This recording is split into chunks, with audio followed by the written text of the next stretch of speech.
Welcome to my channel. ఈ వీడియోలో అయితే మనం జీడిఎస్ ఆన్లైన్ బీపీఎం ఏబీపీఎం ఏ విధంగా రిజిస్ట్రేషన్ చేసుకోవాలి, అదేవిధంగా ఈ యొక్క జీడిఎస్ బీపీఎం యొక్క నోటిఫికేషన్లో ఉన్నటువంటి ఇంపార్టెంట్ ఇన్స్ట్రక్షన్స్ ఏంటి, దీని యొక్క రిజిస్ట్రేషన్ ప్రాసెస్ ఏంటైతే చూద్దాము. ఫ్రెండ్స్, ఇప్పటివరకు నా ఛానల్ మీరైతే సబ్స్క్రైబ్ చేసుకోకపోతే ప్లీజ్ సబ్స్క్రైబ్ చేసుకోండి, మరియు మీ ఫ్రెండ్స్కి షేర్ చేయండి. సో డీటెయిల్స్లోకి వెళ్తే మనకైతే డిస్క్రిప్షన్లో నేనైతే వెబ్సైట్ లింక్ ఇస్తాను. ఈ వెబ్సైట్ లింక్ మీరు క్లిక్ చేసిన తర్వాత ఈ విధంగా అయితే మీకు కనిపిస్తుంది వెబ్సైట్. ఇక్కడ మనకి ముందుగా ఇంపార్టెంట్ డేట్స్ చూసినట్లయితే ఇక్కడ ఇంపార్టెంట్ డేట్స్ అయితే మనకు కనిపిస్తాయి. స్టార్టింగ్ డేట్ వచ్చేసి 30th January 2026 మరియు అప్లికేషన్ సబ్మిషన్ వచ్చేసి February 1 నుంచి అయితే మనం అప్లికేషన్ చేసుకోవాలి. ముందుగా మనమైతే రిజిస్ట్రేషన్ చేసుకొని తర్వాత అయితే February 2వ తారీఖు నుంచి అయితే మనం యొక్క అప్లికేషన్ అయితే సబ్మిట్ చేయాలి. రిజిస్ట్రేషన్ నెంబర్ యూజ్ చేసుకొని మనం అప్లికేషన్ అయితే సబ్మిట్ చేసుకోవాలి. తర్వాత ఈసారి అయితే కొత్తగా మనకి ఏమి ఇచ్చారంటే ఎప్పుడు ఇవ్వలేదు 8 ఆప్షన్ కరెక్షన్ ఆప్షను ఈ యొక్క బీపీఎం ఆన్లైన్కి పోస్టల్ డిపార్ట్మెంట్లో. ఈసారి అయితే మనకి కరెక్షన్ 8 డేస్ చేసుకోవచ్చు. ఆ డేట్ వచ్చేసి అయితే కరెక్షన్ డేట్ వచ్చేసి February 17th 2026, 18th February 2026. మనకైతే ఒక 2 డేస్ అయితే టైం ఇచ్చారు. దేనికి మనం ఏదైనా ఏదైనా మన యొక్క అప్లికేషన్లో ఏదైనా తప్పులు పోతే మనమైతే ఇక్కడ ఈ డేట్లలో అయితే మన యొక్క అప్లికేషన్లో ఏదైనా తప్పులు ఉంటే సరి చేసుకోవచ్చు. ఓకేనా? అయితే ముందుగా అయితే మనం దీని ప్రాసెస్ అయితే ఫస్ట్ అయితే మనం రిజిస్ట్రేషన్ చేసుకోవాలి. రిజిస్ట్రేషన్ చేసుకున్న తర్వాత మన యొక్క అప్లికేషన్ నెంబర్ యూజ్ చేసి మనం February 1 నుంచి అయితే అప్లై చేసుకోవాలి. ఇంకా మనం యొక్క నోటిఫికేషన్ యొక్క ఫుల్ డీటెయిల్స్ చూసినట్లయితే ఈ విధంగా మనైతే పీడిఎఫ్ డౌన్లోడ్ చేసుకుని ఒకసారి అయితే మీరైతే చదువుకోండి. ఎందుకంటే మీకు కొంచెం క్లారిటీ ఉంటుంది. ఈ నోటిఫికేషన్లో అయితే ఫుల్ డీటెయిల్స్ అయితే మనకు కనిపిస్తున్నాయి. మనం నోటిఫికేషన్ చూస్తే Gramin Dak Sevak GDS online engagement schedule 1 January 2026 ఈ విధంగా అయితే మనకు నోటిఫికేషన్ ఉంటుంది. మనం ఇక్కడ రిజిస్ట్రేషన్ డేట్స్ అయితే ఇక్కడ కూడా మనకు క్లియర్గా ఇచ్చారు. మనం వన్ టైం రిజిస్ట్రేషన్ వచ్చేసి సేమ్ ఇక్కడ డేట్స్ ఇచ్చారు. 31st January నుంచి February 14 వరకు అయితే మనం ఆన్లైన్ అప్లికేషన్ చేసుకోవచ్చు. 31st January వరకు నుంచి రిజిస్ట్రేషన్ స్టార్ట్ అవుతాయి. February 2 నుంచి అయితే మనకి అప్లికేషన్ అయితే సబ్మిట్ చేయొచ్చు. కరెక్షన్ అయితే తెలుసు కదా, 17th 18th February మనం కరెక్షన్ చేసుకోవచ్చు. ఏమైనా మన యొక్క అప్లికేషన్లో తప్పులు ఉంటే 18th నుంచి 19th February అయితే మనం కరెక్షన్ చేసుకోవచ్చు ఈ విధంగా. ఓకే, మనం ఈ యొక్క నోటిఫికేషన్ మనం ఇంకా చూసినట్టయితే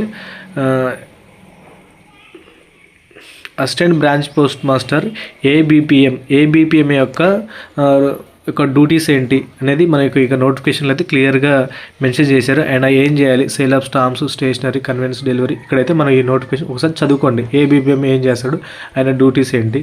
అదేవిధంగా డక్ సేవక్ ఏం చేస్తారు, ఆయన డ్యూటీస్ ఏంటి, ఆయన యొక్క ప్రొఫైల్ ఎలా ఉంటుంది అనేది అయితే ఇక్కడ ఈ నోటిఫికేషన్లో మనకైతే మెన్షన్ చేశారు.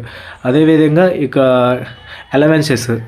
ఎమ్యూమెంట్స్ అండ్ అలవెన్సెస్, ఇక్కడ శాలరీస్, బీపీఎం శాలరీస్ ఏ విధంగా ఉంటాయి, ఏబీపీఎం శాలరీస్ ఏ విధంగా ఉంటాయి అయితే ఇక్కడ మనకి ఇచ్చారు. బీపీఎం శాలరీ వచ్చేసి 12,000 నుంచి 29,380 రూపాయలు టీఆర్సీఎస్ స్లాబ్ శాలరీ అయితే బీపీఎంకి ఇచ్చారు. అదేవిధంగా ఏబీపీఎంకి వచ్చేసి 10,000 నుంచి 24,470 రూపీస్ అయితే ఏబీపీఎం శాలరీ. ఈ యొక్క శాలరీస్ కూడా మనకి యొక్క నోటిఫికేషన్లు అయితే క్లియర్గా ఇచ్చారు. నెక్స్ట్ మనం చూసినట్లయితే ఇక్కడ మనకి ఎలిజిబిలిటీ, జీడిఎస్కి ఏజ్ లిమిట్స్ ఏ విధంగా ఉన్నాయని ఇచ్చారు. మినిమం ఏజ్ వచ్చి 18 years, మ్యాక్సిమం ఏజ్ 40 years. అదేవిధంగా ఇక్కడ ఏజ్ రిలాక్సేషన్ అయితే మనకి రిజర్వేషన్ వాళ్ళకైతే ఏజ్ రిలాక్సేషన్ ఉంటుంది. Schedule caste, SC ST category చెందిన వారికి 5 years ఏజ్ రిలాక్సేషన్ అయితే ఇక్కడ ఉంటుంది. అదేవిధంగా ఓబీసీ క్యాస్ట్ చెందిన వారికి అయితే 3 years ఏజ్ రిలాక్సేషన్ అయితే ఉంటుంది. అదేవిధంగా ఎకనామికల్లీ వీకర్ సెక్షన్ ఈడబ్ల్యూసీ వాళ్ళకి నో ఏజ్ రిలాక్సేషను. ఇక పర్సన్ విత్ డిజబిలిటీస్ వాళ్ళకి 10 years ఇచ్చారు. ఇక్కడ మనం ఏదైతే ఇంకా క్లియర్గా చదువుకోండి ఏ విధంగా ఏజ్ రిలాక్సేషన్ ఉందో. Next qualification as on the date of notification, అంటే నోటిఫికేషన్ వచ్చేసరికి క్వాలిఫికేషన్ అయితే ఏ విధంగా ఉండాలి, ఎడ్యుకేషన్ క్వాలిఫికేషన్ ఇచ్చారు. ఇక్కడ మనం 10th standard పాస్ అయి ఉండాలి ఒక రికగ్నైజ్డ్ బోర్డు నుంచి అయితే ఇక్కడ క్లియర్గా మెన్షన్ చేశారు. నెక్స్ట్ మనం చూసినట్టయితే ఇక్కడ other qualifications basic knowledge of computers, అంటే బేసిక్ కంప్యూటర్ వచ్చి ఉండాలి. సైక్లింగ్ అయితే తప్పకుండా వచ్చి ఉండాలి. అడిక్వేట్ మీన్స్ ఆఫ్ లైవ్లీహుడ్, అక్కడే మనం నివసించాలి. ఐ థింక్ మనం ఎక్కడైతే జాబ్ వస్తుందో అక్కడే వాళ్ళు నివాసం ఏర్పరచుకొని ఉండాల్సి వస్తుంది. నెక్స్ట్ వచ్చేసి రిజర్వేషన్స్ కొంతమందికి ఇక్కడ మనకేమి ఇచ్చారంటే the person disability for PWBD applicant is under reservation, వాళ్ళకైతే ఇక పోస్టులలో ఇంత పర్సంటేజ్ రిజర్వేషన్ ఉంటుంది అయితే మెన్షన్ చేశారు. ఇక్కడ లో విజన్, హార్డ్ హియరింగ్, కొన్ని ఫిజికల్లీ డిజబుల్డ్ పర్సన్స్కి 1% అయితే వాళ్ళకి ఆ పోస్టులలో అయితే రిజర్వేషన్ ఉంటుంది. సో ఇదైతే మీరు ఒకసారి అయితే నోటిఫికేషన్ చూడండి. నోటిఫికేషన్ చూసిన తర్వాత మీరైతే అప్లై చేసుకోండి. ఈ విధంగా నేను డిస్క్రిప్షన్లో అయితే వెబ్సైట్ లింక్ ఇస్తాను. indiapost.gov.in GDS ఆన్లైన్ ఎంగేజ్మెంట్ యొక్క వెబ్సైట్ మీరు క్లిక్ చేసి అయితే ఈ యొక్క ప్రాసెస్లో మీరు ఓటీఆర్ రిజిస్ట్రేషన్ చేసుకొని నెక్స్ట్ ఓటీఆర్ రిజిస్ట్రేషన్ కంప్లీట్ అయిపోయిన తర్వాత మీరు February 2 నుంచి అయితే ఆన్లైన్ సబ్మిషన్ చేసుకోవచ్చు. సో చేసుకునే ముందు అయితే కొంచెం జాగ్రత్తగా మీ నేమ్ కానీ డేట్ ఆఫ్ బర్త్ కానీ క్లియర్గా ఎంటర్ చేసుకోండి. ఓకే ఫ్రెండ్స్, నెక్స్ట్ వీడియోలో అయితే ఆన్లైన్ సబ్మిషన్ ఏ విధంగా చేయాలో నేనైతే క్లియర్గా ఎక్స్ప్లెయిన్ చేస్తాను. సో ఇప్పటివరకు అయితే నా ఛానల్ ఇంకా మీలో ఎవరైనా సబ్స్క్రైబ్ చేసుకోకపోతే ప్లీజ్ సబ్స్క్రైబ్ చేసుకోండి, మరియు మీ ఫ్రెండ్స్కి అయితే షేర్ చేయండి. Thank you.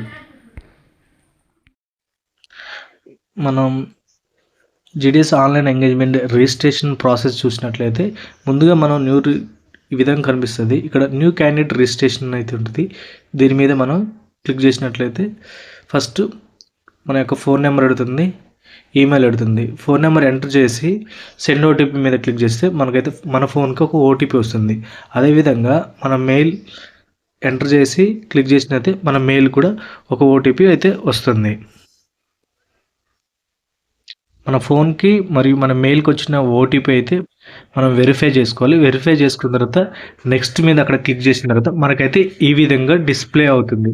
ఈ విధంగా డిస్ప్లే అయినప్పుడు ఇక్కడ మన యొక్క డీటెయిల్స్, మన ప్రైమరీ డీటెయిల్స్ అయితే ఇచ్చుకోవాలి. ఇక్కడ అప్లికెంట్ నేమ్, మీ యొక్క నేమ్ని మన యొక్క 10th మెమోలో ఎలా అయితే ఉందో ఆ రీతిగా ఇక్కడైతే ఎంటర్ చేయండి. ఎటువంటి స్పెల్లింగ్ మిస్టేక్ లేకుండా మంచిగా చూసుకొని ఎంటర్ చేయండి. నెక్స్ట్ మన యొక్క డేట్ ఆఫ్ బర్త్, ఇక్కడ డేట్ ఆఫ్ బర్త్ ఇక్కడ సెలెక్ట్ చేసుకోండి. ఇక్కడ క్యాలెండర్ ఓపెన్ అవుతుంది. డేట్ ఆఫ్ బర్త్ మీది ఎంత ఉందో అది కూడా 10th మెమోలో ఎలా ఉందో అలా మీ యొక్క డేట్ ఆఫ్ బర్త్ సెలెక్ట్ చేసుకోండి. సెలెక్ట్ జెండర్ అయితే సెలెక్ట్ చేసుకోండి. నెక్స్ట్ ఇక్కడ ఫాదర్, గార్డెన్స్ నేమ్, ఇక్కడ మీ యొక్క ఫాదర్ కానీ గార్డెన్ నేమ్ సెలెక్ట్ చేసుకోండి. మదర్ నేమ్, ఇక్కడ మదర్ నేమ్ సెలెక్ట్ చేసుకోండి. నెక్స్ట్ సెలెక్ట్ కమ్యూనిటీ, మన యొక్క కమ్యూనిటీని ఏదైతే ఉన్నది సెలెక్ట్ చేసుకొని దాని మీద క్లిక్ అయితే చేయండి. ఈ విధంగా మనం మన యొక్క బేసిక్ డీటెయిల్స్ ఎంటర్ చేసిన తర్వాత ఈ విధంగా మనకైతే రిజిస్ట్రేషన్ సక్సెస్ఫుల్ అని మనకైతే ఈ విధంగా అయితే మనకు ఒక నెంబర్ అయితే వస్తుంది. రిజిస్ట్రేషన్ సక్సెస్ఫుల్ అని నెంబర్ వస్తుంది. అప్పుడు నెక్స్ట్ మనం యొక్క ఆన్లైన్ వచ్చేసి ఈ రిజిస్ట్రేషన్ నెంబర్ తోటి మన ఫోన్ నెంబర్ తోటి నెక్స్ట్ అయితే మనం అప్లికేషన్ సబ్మిట్ చేయాలి. ఓకే ఫ్రెండ్స్, ఈ వీడియోలో అయితే మనం ఏ విధంగా రిజిస్ట్రేషన్ చేసుకోవాలైతే తెలుసుకున్నాము. నెక్స్ట్ వీడియోలో మనకి February 2 నుంచి ఆన్లైన్ సబ్మిషన్ ఉంటుంది కాబట్టి ఆన్లైన్ సబ్మిషన్ ఏ విధంగా చేయాలో నెక్స్ట్ వీడియోలో అయితే మనం క్లియర్గా తెలుసుకుందాము. ఓకే ఫ్రెండ్స్, ఈ వీడియో మీకు నచ్చినట్లయితే ప్లీజ్ ఈ యొక్క వీడియోని మిగతా మీ ఫ్రెండ్స్కి షేర్ చేయండి, మరియు నా యొక్క ఛానల్ని సబ్స్క్రైబ్ చేయండి. ప్లీజ్ నా యొక్క ఛానల్ని మీరు సపోర్ట్ చేయమని కోరుకుంటున్నాను. Thank you.